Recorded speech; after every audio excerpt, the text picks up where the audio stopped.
రవి ప్రకాష్ సిలికానాంధ్ర ఆసుపత్రి Kuchipudi super speciality వైద్య సేవలు పూర్తిగా ఉచితం.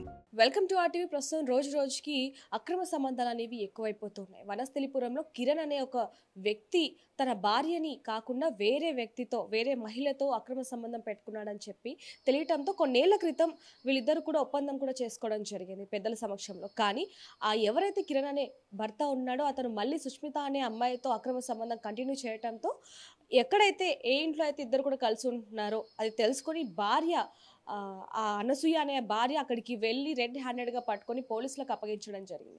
మరి అసలు ఏం జరిగింది ఏంటి, మరి పెళ్ళై ఎన్ని సంవత్సరాలు అవుతుంది, తను ఇప్పుడు ఏం కోరుకుంటుంది అనే విషయాలు లోపలికి వెళ్ళి భార్య అనసూయ మనతో ఉన్నారు, ఆవిడతో మరిన్ని వివరాలు తెలుసుకుందాం. నమస్తే అమ్మ. నమస్తే మేడం. మీకు ఎన్ని సంవత్సరాలు అయిందమ్మా పెళ్ళి? 11 years అవుతుంది మేడం.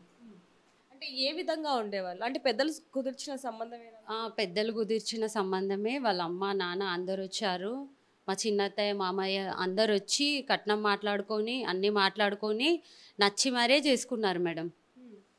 అంటే మీకు ఎలా తెలుసు వాళ్ళిద్దరూ అక్రమ సంబంధం? మా మామయ్య సిక్కున్నప్పుడు ఇంకా ఆయన ఎందుకో ఏమో బయటికి కరోనా టైంలో ఇద్దరికి చిన్న ఇష్యూ అయింది. సో అక్కడ నుంచి ఆయన వేరే ప్లేస్లో కలిసిందంట. మా ఆయన వాళ్ళ ఫ్రెండు, ఆయన ఎప్పుడు ఊరికి వస్తుండే మాతోనే. మేము ఏదో మామూలుగా ఫ్రెండేలే అనుకున్నాము. యాక్చువల్గా ఆయనతోనే ఆమె దొరికిందంట అక్కడ వేరే దగ్గర. దొరికితే ఆయన ఏం చేసిండు, ఆమెను కొట్టిరట అక్కడ లేడీస్ అందరు కొడితే ఆయన మా ఆయనకి కలిపేసిండు. ఎందుకంటే ఆమె చాలా పలుకుబడి ఉన్న ఆమె, ఇట్లా అంటారు కదా మేడం, ఎలక్షన్లో ఉన్న వాళ్ళు పార్టీస్ అందరు తెలుసంట. సో ఆయన భయపడి మా ఆయనకి ఆమెకి కన్వర్జేషన్ చేసిండంట. అంటే ఏ విధంగా అంటారు వీళ్ళిద్దరికి కన్వర్జేషన్? 4 years madam. ఇంతే. ఇంకా ఆమెకి హస్బెండ్ ఉండడు. సో ఇక ఆమె వేరే దగ్గర ఉన్నప్పుడు ఆమెను చూసి బతుకమ్మ ఏదో ఆడుతుంటే ఆయన నరసింహ అన్నట్టయినా మా ఆయనకి ఆయన లేడు, బాగుంది కదా అని మాట్లాడుకునే వాళ్ళంట. ఈ హస్బెండ్ తో వేరే వాళ్ళు అన్నారనమాట, ఈ అమ్మాయి సుష్మిత అని చూసి వాళ్ళ హస్బెండ్ లేడు, ఈ అమ్మాయి బాగుంది అని అన్నారు. బాగుంది అన్నవారికి ఇంకా అనేసరికి ఇంకా ఈయన ఆమె మీద అఫెక్షన్ ఇంకా. సో అక్కడ తెలిసిపోయింది, అక్కడ కాల్ చేపిస్తున్నారు. ఇక మా ఆయన ఏం చేసిన, పైన ఖాళీగా ఉండే, మా ఇంట్లో ఖాళీగా ఉంది రా అని చెప్పి పెయింటింగ్ కూడా ఆమెను అడిగే వేయించిండంట. అది మాకు తర్వాత తెలిసింది. పెయింటింగ్ కూడా ఇక వచ్చి ఇక్కడ పెట్టిర్రు ఆమెని. పెడుతుంటే పొద్దున ఒకళ్ళు, మధ్యాహ్నం ఒకళ్ళు, రాత్రి ఒకళ్ళు వస్తున్నారు. నేను మా బావగారు మా తోటి యారాలు వాళ్ళకి చెప్పాను, ఇట్లా వస్తున్నారంటే వాళ్ళు చూసిరు కళ్ళతోనే. డోర్ లాక్ చేస్తుంది వాళ్ళు వచ్చిన వెంటనే. ఏంటి అని కిటికీలో నుండి చూస్తే తెలిసిపోయింది. సరే అని చెప్పి మేము గొడవపడి వద్దు, మేము పిఎస్కి ఇస్తే మా ఇల్లు బజార్కు పోతుంది, మళ్ళీ వద్దు అని చెప్పి ఆమెకి చెప్పి పంపించేసినాం. వద్దు ఇది మాది ఆర్బీఐ కాలనీ, సో మీరు ఇట్లా చేయడం కరెక్ట్ కాదు అని చెప్పి ఆమెను చెప్తే, లేదు నేను వెళ్ళా. తను ఇక్కడికి వచ్చినప్పటికీ కూడా ఎవరో ఒకరిని పిలుచుకుంటుంది అంటారా? పిలుచుకుంది మేడం, మేము చూసాం కళ్ళతోనే. అది కూడా చెప్పాము మా ఆయనకి.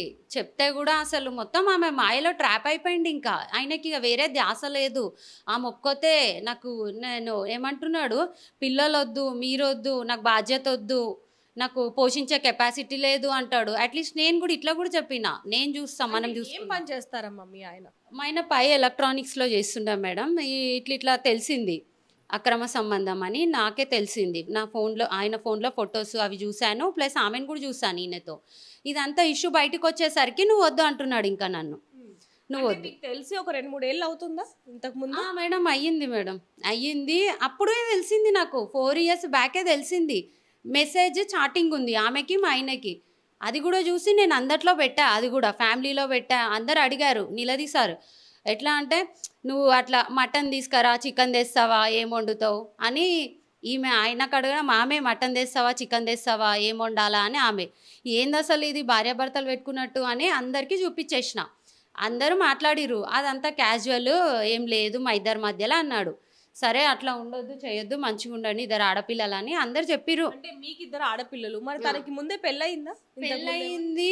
వాళ్ళ హస్బెండ్ దుబాయ్కి వెళ్ళాడంట మేడం. మళ్ళీ వాళ్ళిద్దరు ఏమనుకొని వెళ్ళారో దుబాయ్లో ఉంటాడని చెప్పి రెంట్కి వచ్చింది. Student activities and care, CRT training, flexible curriculum, KL deemed to be university. మరి మీకు ఇద్దరు పిల్లలు, ఆ అమ్మాయికి ఎంతమంది అండి పిల్లలు? అమ్మాయికి ఒక బాబు, ఒక పాప. ఆమెకి వాళ్ళకు ఉంటాయి మేడం 10-11 ఇయర్స్ ఉంటారు పిల్లలు ఇద్దరు. వాళ్ళు ఎక్కడ ఉండేవాళ్ళమ్మా పిల్లలు, వాళ్ళ పిల్లలు? ఆమెతోనే, ఆమె ఒక్కతే సింగిల్ లేడీ, ఇద్దరు పిల్లలు. మాకు అట్లా ఇద్దరు పిల్లల్ని పెట్టుకొని మరి ఈ విధంగా చేస్తుంది అంటే ఏ విధంగా అంటారు? మరి పిల్లలు స్కూల్కి వెళ్తున్నారా లేకపోతే వెళ్తారు మేడం, స్కూల్కి వెళ్తారు. సేమ్ అదే స్కూల్లో మా పాపని కూడా జాయిన్ చేసిండు DPSలో. సో మేము అక్కడ నుంచి తీపిచ్చేసినాం. ఇదంతా ఇష్యూ బయటికి వచ్చినాక ఇక్కడ దగ్గరలోనే వేసుకున్నాం మేడం ఇంకా పిల్లల్ని కూడా. అంటే ఇప్పుడు ఇదంతా కూడా బయటపడి మీరంతా కూడా పంచాయతీ పెట్టడం జరిగింది. మరి మళ్ళీ వాళ్ళు ఏ విధంగా కంటిన్యూ చేశారు? మళ్ళీ మీకు ఎప్పుడు తెలిసింది రెండోసారి? Last year same June month madam, June month నేను మహిళా PSకి వెళ్ళాను. వెళ్ళి ఇట్లా జరిగింది సార్, మీరే న్యాయం చేయండి, కొంచెం మాట్లాడండి మా ఆయనతో. కేసు చేయలేదు అప్పటికి. అంటే అక్కడ రాకుండా ఆమెకు కూడా ఫోన్ పోయింది. నెక్స్ట్ డే ఆమె చైతన్యపురి PSలో మా హస్బెండ్ మీద కేసు పెట్టింది. నన్ను వాడుకున్నాడు, నా డబ్బులు తీసుకున్నారు, వాళ్ళ అమ్మ ఆయన మా ఇంటికి వచ్చారు పదే. నా భార్య నాతో గొడవ పడుతుంది, ఉండదు, మా కోడలు ఎప్పుడు గొడవ పడుతుంది, మేమే మీకు ఉంటాము, మేము మీకు, నీకు మేము అని హామీ ఇచ్చిరంట. సో ఆమె లెటర్లో రాసిచ్చింది. అక్కడ కేసు పెడితే మేము అక్కడికి వెళ్ళాల్సి వచ్చింది. మాకు కాల్ వచ్చింది, ఇక్కడికి రండి, ఆమె వచ్చింది ఇక్కడ అని. ఇక పోలీసు వాళ్ళు ఒకటే అడిగారు, నీకు హస్బెండ్ మీద కేసు పెట్టింది, హస్బెండ్ కావాలా, హస్బెండ్ మీద కేసు కావాలా? ఆమె వెళ్ళిపోతా అంటుంది. సో అని అంటే ఆలోచించుకున్నా మేడం, ఇంకా హస్బెండే కావాలని చెప్పాను ఆ రోజు 1 year బ్యాక్. హస్బెండే కావాలని సైన్లు కూడా చేశాము. ఆమె మా ఆయనతో మాట్లాడా, మా ఆయన ఆమెతో మాట్లాడా అని చైతన్యపూరి PSలో ఒక 10 మంది పోలీసుల ముంగట లెటర్ రాసి ఇచ్చిర్రు. ఇద్దరు లెటర్ రాసి ఇచ్చిర్రు. ఇంకా రాసి ఇచ్చినాక ఈయన ఇంటికి రాడు, ఇంకా ఇక బయటనే ఉంటాడు సీక్రెట్. వాళ్ళ అమ్మని అడిగితే కూడా చెప్పదు. ఆమెతో కూడా కాంటాక్ట్లో అందరితో, వాళ్ళ అమ్మ, వాళ్ళ అక్క, అలా ఫ్యామిలీ మొత్తంతో కూడా పరిచయం ఉన్నప్పటికీ కూడా వాళ్ళు ఎప్పుడు మీకు ఏం చెప్పలేదా? లేదు మేడం, వచ్చారు స్టార్టింగ్లో, అందరు వచ్చారు, చెప్పారు. వినలేడు. సరేలే, వినలేకపోతే అట్లీస్ట్ ఆయన ఎక్కడున్నా చెప్పండి అంటే కూడా చెప్పలేరు. పైగా నువ్వే పట్టించుకోవట్లేవు అని నన్ను బ్లేమ్ చేయడం. ఎందుకంటే ఇంట్లోంచి బెల్లగొట్టాలి, ఇల్లు అమ్ముకుందామని ప్లాన్ చేశారు. అది కూడా తెలుస్తుంది. ఒక 3rd person చెప్పాడు, మీ ఇల్లుకి ఇట్లా అడ్వాన్స్ కూడా ఇవ్వబోయాము ఇట్లా అని. ఇక అప్పుడు మేము అలర్ట్ అయినాము. ఉన్నది ఇది ఒకటే మేడం, ఇది చూసే నాకు 10 లక్షల కట్నం ఇచ్చి 10 తులాల బంగారం ఇచ్చి, ఆయన ప్రైవేట్ ఎంప్లాయీ, అంత ఎడ్యుకేటెడ్ కూడా కాదు.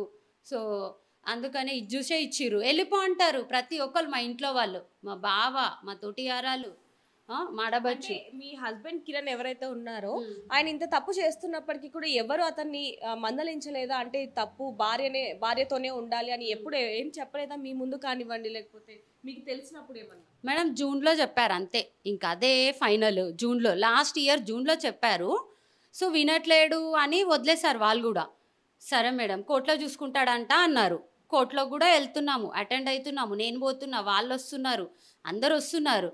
అట్లీస్ట్ వాళ్ళన్నా చెప్పాలే కదా, పిల్లలు ఉన్నారు ఇద్దరు, వాళ్ళకన్నా ఏమో కొంత ఇయ్యు. 1 year మేడం, ₹1 ఇవ్వాలి పిల్లలకి. 1 year ₹1 లేదు. ఏమన్నా అంటే నువ్వు ఇంటికి వస్తే కేసులు పెడతావంట అని ఫ్యామిలీ మొత్తం బ్లేమ్ చేయడం, ఇరుగుపొరు వాళ్ళకి చెప్పడం నా మీద. లేనిపోని సాకులు చెప్తే ప్రెజర్ అయ్యి, లేదంటే ఏమన్నా ఆత్మహత్య చేసుకుంటుంది అనుకోని మెంటల్గా టార్చర్ చేసిరు మేడం. జూన్ లాస్ట్ ఇయర్ 2023లోనైతే అసలు ఎంత హరాస్మెంట్ అంటే మా హస్బెండ్ కూడా చాలా. మళ్ళా రీసెంట్గా February 5th మా పాప బర్త్డే ఉండే, పెద్దామెది. ఒక పెట్రోల్ బాటిల్ తీసుకొని వచ్చిండు 1 o'clock midnight. ఫుల్ కిటికీలు మొత్తం డోరు గుద్దుతున్నాడు. అసలు మాకేం చేయాలో దోసట్లేదు. మా అమ్మ, 2 పిల్లలు, నేను. వాళ్ళ అమ్మ లేదు అప్పుడు, వాళ్ళ అక్కల ఇంటికాడ ఉంది. ఏం చేయాలో అర్థం కాక అప్పుడు కూడా PSకి ఫోన్ చేసినా మేడం, ప్రాణహాని అని చెప్పి. పెట్రోల్ బాటిల్ తీస్తావా పోయాలా అంటాడు. పిల్లలేమో దాక్కుంటున్నారు ఆయనను చూసి. ఇట్లా పిల్లల్ని చూడు కిరణ్ అని ఎంత రిక్వెస్ట్ చేసినా మేడం ఆ రోజు. ప్లీజ్ కిరణ్, విను కిరణ్, ఎవరినన్నా తీసుకొని డోర్ తీస్తా అంటే లేలే సంపేసే పోతా నిన్ను, పిల్లలు మొత్తం ఇల్లు కాల్చేస్తా, బూడిదైపోవాలి మీరు, తీసావా తీయవా అంటాడు. 100కి డయల్ చేస్తే వచ్చారు వాళ్ళు వచ్చే మూమెంట్లోనే ఆయన ఎస్కేప్ అయ్యిండు. అంటే ఇప్పుడు ఆమె ఎవరైతే ఆ సుష్మిత అనే ఆవిడ ఉందో, ఆవిడ కలవక ముందు బాగానే ఉన్నారు, కలిసిన తర్వాత నుంచి ఇవన్నీ కూడా స్టార్ట్ అయ్యాయి అంటారు. అవును మేడం, కలిసిన తర్వాతనే, కలవక ముందు చాలా బాగున్నాం మేడం మేము. లేదు అంటే 10 year జర్నీ ఊరికేనే అవ్వదు. 11 years madam, 11 years journey, 10 years పాప అంటే అదే నాకు విచిత్రంగా ఉంది. అన్ని ఇయర్స్ ఇష్టం లేకుంటే అన్ని ఇయర్స్ ఎట్లా కాపురం చేస్తాడు మేడం? ఏమన్నా అంటే నేనే రిటర్న్ నా మీద ఏంటంటే ఏమైనా వదిలించుకోవాలని చెప్పి లేనిపోని అబండాలు ఫ్యామిలీతో అంటే ఎలాంటి అంటే ఈమె ఇష్టం లేదు, ఈమె నన్ను అటెంప్ట్ మర్డర్ చేసింది సంథింగ్, ఆయనకి ఇష్టం వచ్చిన రాతలు రాసుకుంటూ అడ్వకేట్లకు ఇవ్వడం. ఇప్పుడు మీరు ఏం కోరుకుంటున్నారండి? ఎందుకంటే తనేమో అక్కడికి వెళ్ళిపోయాడు, నిన్న మీరు వెళ్ళి రెడ్ హ్యాండెడ్గా పట్టుకోవడం జరిగింది, అది మీకు ఎలా తెలుసు వాళ్ళిద్దరు అక్కడ ఉన్నారన్న విషయం? మేడం 1 ఇయర్ నుంచి అసలు ఎట్లా అంటే మాకు తిండి నిద్ర అనేది అసలు ఏం చేయాలి ఒక్కొక్క సెకండ్ మేము లెక్క పెట్టుకున్నాం. అసలు ఎట్లా అంటే అసలు ఎప్పుడు దొరుకుతాడా, ఎక్కడున్నాడా, కనీసం మేము అదే చెప్తున్నాము. కౌన్సిలింగ్ సెంటర్లో కూడా ఒకటే మాట అన్నా, వచ్చే కిరణ్ అన్నీ తీసేసుకుందాం, కేసులు తీసేసుకుందాం, రివర్స్ నా మీదే డైవర్స్ కేసు చేసిండు, దానికి తిరుగుతాను నేను, ఆయన మీద మమ్మల్ని ఇట్లా మోసం చేసిండు అని చెప్పి పెట్టాను, దానికి పోతాను, ఎన్నిటికీ మేడం తిరగాలే నువ్వు అంటాడు, నన్ను తిరగాలే, ఆమె నన్ను పట్టుకొని చూపి నువ్వు అని నాకే ఛాలెంజ్ చేసిండు కౌన్సిలింగ్ సెంటర్లో. రీసెంట్గా ఒక 1.5 month బ్యాక్ నాకే ఛాలెంజ్ చేసిండు, పట్టి చూపి నువ్వు అని అన్నాడు. ఇక మేము కూడా సరే ఎప్పటికో ఒకప్పుడు దొరకకపోతాడా, ఇప్పుడు ఒక 4 years స్టోరీయే దొరికింది, సరే దొరుకుతాడా అన్నట్టుగానే చూస్తున్నాం మేడం. మేము చెప్పాము, ఆమెకు కూడా రిక్వెస్ట్ చేసాము మా అత్తమ్మకి, ఎక్కడుండి చెప్పు అట్లీస్ట్ ఏమన్నా మాట్లాడుకుందామంటే, నాకు తెలియదు తెచ్చుకోపోవని లెటర్ రాసి ఇచ్చిరు కదా, ఇంకెందుకు కలుస్తారు, తెచ్చుకోపో అని ఒంకొరంకొరు ఆమె. అసలు ఆమెనైతే నన్ను విడగొట్టాలనే, అసలు మేము ఇద్దరం ఎప్పుడో ఉన్నాం మేడం, ఆమె ఎప్పుడు మా ఇద్దరి మధ్యలో రావడం. మాకు ఎట్లా అంటే మా అత్తయ్య కూడా ఈయన కొంచెం ఇట్లా అవ్వడానికి ఆమె కారణం మేడం. ఆర్బీఐ ఎంప్లాయీ మా మామయ్య, 30,000 పెన్షన్ వస్తుంది, ఆ డబ్బులు కూడా ఆయనకే క్రెడిట్ కార్డులు ఎట్లా అంటే విచ్చలవిడిగా వాడేసుకుంటాడు. ఆయన శాలరీ, ఈమె పెన్షను, ఇవన్నీ ఇష్టం వచ్చినట్టు. బార్కి పోయినా, రెస్టారెంట్కి పోయినా మినిమం 5,000 లేదంటే 8,000 బిల్స్ అవి కూడా వచ్చినాయి. మరి మీకు ఎలా తెలిసింది వాళ్ళు అక్కడ ఉన్నారని? యాక్చువల్గా మా బ్రదర్ తెలుసుకున్నాడు మేడం. ఎట్లా అంటే 1 year నుంచి అందరు అదే అంటున్నారు, అసలు మీకు ఎట్లా తెలియదు, ఎట్లా వదిలేస్తున్నారు అంటే. మేము ఏదైనా మేడం ఎంత కష్టపడ్డాం, చాలానే దగ్గర 1 month నుంచే ఎట్లా తెలుసుకోవాలా అని ట్రై చేస్తే తెలిసింది మేడం. ఇక మా బ్రదరు వాళ్ళ ఫ్రెండ్స్ త్రూ తెలుసుకున్నాడు, చెప్పాడు నాకు, ఇట్లా పలానా ప్లేస్లో ఉంటుర్రు అంటే వెళ్ళాము. ఇంకా నిన్న నైట్ అక్కడే కూర్చున్నాం చీకట్లో దోమలలో. వెళ్ళడం చూసిండంట వాళ్ళని, ఎట్లా అంటే ఫ్యామిలీ లాగా. వాళ్ళ పిల్లలు ఆమెని బైక్ పైన తీసుకెళ్తుండంట షాపింగ్స్, వాళ్ళు బయట ఎక్కడ పడితే అక్కడ. మళ్ళీ లోకానికి చూడ ఎట్లా అంటే మేము ఒక ఇంట్లో లేము, ఆయన సపరేట్ రూము, ఈమె సపరేట్ ఇల్లు, ఈమె ఇండిపెండెంట్ పెట్టుకుంటుంది. ఎందుకంటే ఓనర్స్ ఉండరు అక్కడ, ఓనర్స్ ఉంటే మళ్ళీ పాయింట్అవుట్ చేసి మళ్ళీ వెకేట్ చేపిస్తారు. సో ఓనర్స్ లేని ఇల్లు. చాలా అంటే చాలా, రష్మిత, సుష్మిత, రోజా, ఎన్నెన్ని రకాల పేర్లు చెప్తుంది మేడం ఆమెనైతే. అసలు ఎన్ని పేర్లు, ఆమె మీద ఎన్ని కేసులు, ఎంతమందిని మోసం చేసిందో.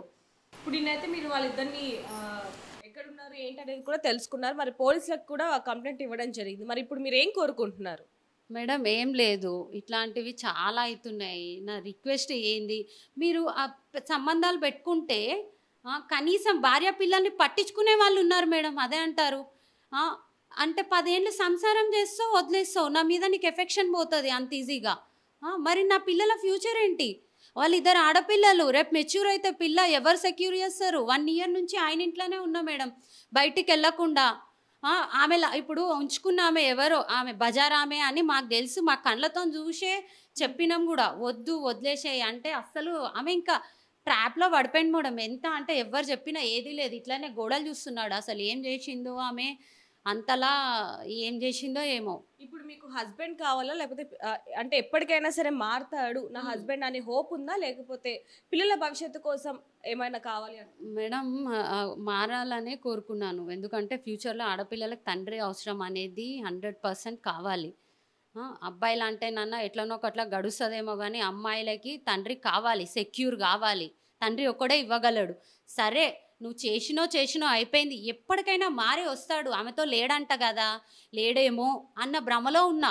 ఇట్లా తిరుగుతున్నారు బయట, ఒక్క దగ్గర ఒక ఇంట్లో ఉంటలేరు, కానీ బయట షాపింగ్స్, షికార్లు, సినిమాలు, ఇంకా ఓయోలు అన్నీ తిరుగుతున్నారు, అన్నీ చేస్తున్నారు అని తెలిసింది మేడం. అది ఒక్కటే బాధగా ఉంది. అసలు ఎట్లా అంటే మారుతారులే, ఎప్పుడైనా భార్యాభర్తలు ఒకటవుతారు, లేదంటే పిల్లల కోసమన్నా కలవకపోతామా ఆయనకి ఎప్పటికైనా నేను నా పిల్లలే అవుతాము ఫ్యూచర్లో. ఇప్పుడు హెల్త్ బాగుంది కాబట్టి సరే, రేపు ఏదో ఒకటి అవుతే నేనున్నా అని చెప్పి కూడా వాళ్ళ మా అత్తయ్యతో కూడా చెప్పాను. ఆయనను కూడా అదే అన్నా, రీసెంట్గా కూడా అదే చెప్పిన, మేమవుతాము, ఆమెది ఎప్పుడు అప్పుడు నీకు బయట పడుతుంది, ఆమె మంచిది కాదని. అప్పుడన్నా రా అని కూడా చెప్పినా మేడం. ఇప్పుడు కూడా ఆయనకు అదే, ఇంకా ఆయన మారుతా అంటే నాకు ఓకే మేడం. ఆయనతో మాట్లాడే ప్రయత్నం చేశారు నిన్నటి నుంచి ఏమన్నా ఇప్పుడు వరకు? మేడం ఏమి మాట్లాడాను మేడం, ఇట్లా ఎట్లా జరిగింది, నువ్వు పిల్లల్ని ఎట్లా తీసుకెళ్తున్నావు, ఆ పిల్లలు పోనీ నీకు మోజులో ఉన్నావేమో ఆమె మీద, అసలు ఏం నచ్చింది నీకు ఆమె మీద, 10 మందితో పడుకున్నామే, అసలు ఆమె ఏం నచ్చింది అంతగానము, ఆమె పోనీ ఒక్కలతో ఉన్నది నీతోనే ఉన్నది అన్నట్టు కూడా కాదు, 10 మందితో ఉన్నామే, నువ్వు నచ్చినావు, ఎట్లా నచ్చినావు సరే, కనీసం నీ పిల్లలని నువ్వు కన్నావు. మా పెద్ద పాప సేమ్ మా హస్బెండ్ లాగానే ఉంటుంది మేడం. ప్రతి ఒక్కరు అంటారు నోట్లో చూడుపడ్డది అసలు ఆ పిల్లని ఎట్లా 1 year మాట్లాడకుండా ఉన్నాడని. మొత్తం ఆమె గ్రిప్పులో, అంటే ఇక మాట్లాడొద్దు పిల్లల్ని అని మాయ చేసి ఏం చేసిందో కానీ కనీసం కంటి చూపు, వాయిస్ రికార్డులు కూడా పెడతారు. Daddy please call me daddy, call చేయి డాడీ, ప్లీజ్ డాడీ మాట్లాడాలి. పిల్లలు అంతగా అంటే 2 పిల్లలు కూడా అంతగా చెప్తున్నప్పటికీ కూడా ఆయన ఏ రోజు మాట్లాడలేదా? ఫోన్ చేశారా ఎప్పుడైనా? ఫోన్ కాదు మేడం, మెసేజ్కి రిప్లై కూడా ఇస్తలేడు. బర్త్డేలకి, మ్యారేజ్ డేలకి, పిల్లలకి, ఫాదర్స్ డే అట్లాంటి వాటికి. రీసెంట్గా father's day, happy father's day daddy, love you, నీకోసం చాలా గ్రీటింగ్స్ చేసా, ప్లీజ్ ఒక్కసారి కాల్ చేయి డాడీ, ప్లీజ్ డాడీ అని ఒక రికార్డ్ పెట్టింది మేడం. దానికి ఒక రిప్లై కూడా ఉండదు. మళ్ళీ ఎస్కేప్ అవుతాడు, ఎట్లా ఆన్లైన్లోకి ఎస్కేప్ అవుతాడు. స్విచ్ ఆఫ్ ఆయనకు అవసరానికి ఆన్ చేసుకోవాలి, నా స్టేటస్ చూస్తాడు. ఆమె చూస్తుందా మరి, ఆమె దగ్గర ఉందా ఫోను అనేది కూడా తెలీదు. ఇప్పుడు అర్థమవుతుంది మొత్తం ఆమె ట్రాప్లోనే ఉండు. అడిగాను నైట్ కూడా, ఇట్లా చేసినావు అసలు, నీ బిడ్డలు కదా నీకు అని అంటే కూడా ఏం చెప్పట్లేడు. అసలు ఇట్లా కూర్చుండి అంతే, ఇంకా సైలెంట్. అయితే ఏదైనప్పటికీ మీ హస్బెండ్ మీ దగ్గరికి రావాలి, అదే మీరు కోరుకుంటారు. అంతే మేడం. అంటే కష్ట సుఖాల్లో ఎప్పుడు తోడుగా ఉంటాడు అని అనుకుని 7 అడుగులు నడిచిన ఒక భర్తని ఇప్పుడు అనాథలుగా వదిలేసి, 2 ఆడపిల్లల్ని కూడా ఇలా వదిలేసి వేరే అమ్మాయితో, సుష్మిత అనే అమ్మాయితో అక్రమ సంబంధం పెట్టుకున్నాడు. అయినప్పటికీ కూడా మా విలువ తెలుసుకుని మా దగ్గరకు వస్తే చాలు, మాకు ఇంకేమీ వద్దు అని చెప్పి కూడా అనసూయ అంటోంది. ఎలాగైనా సరే ఆవిడకి న్యాయం జరగాలని మనం కూడా కోరుకుందాం. మరిన్ని వివరాల కోసం చూస్తూనే ఉండండి RTV. కెమెరామ్యాన్ వేణుతో రిపోర్టర్ దేవిక, హైదరాబాద్. మరిన్ని వీడియోస్ కోసం ఛానల్ ని సబ్స్క్రైబ్ చేయండి. లేటెస్ట్ అప్డేట్స్ కోసం వాట్సాప్ ఛానల్ ని ఫాలో చేయండి. అండ్ లింక్ డిస్క్రిప్షన్ లో ఉంది.